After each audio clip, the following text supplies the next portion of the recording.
Eceke hazır mevsimde uzunluğa sekiren.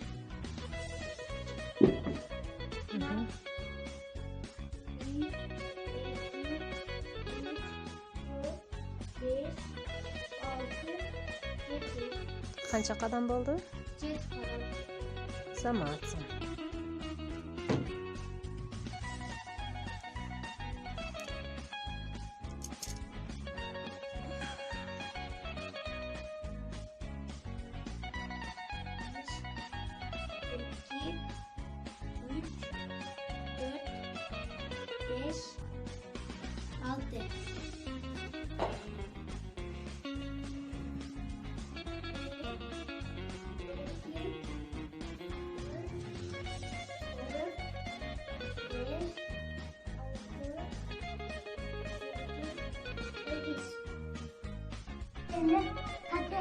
Bugün uzunluğa sekuru boyunca kapsama.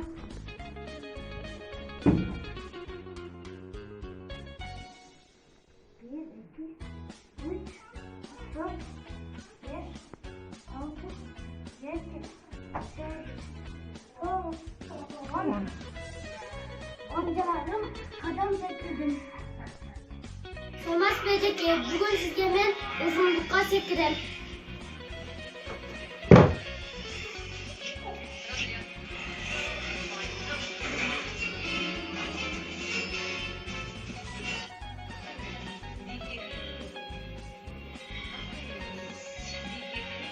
Eceke 9 qadam bo'ldi.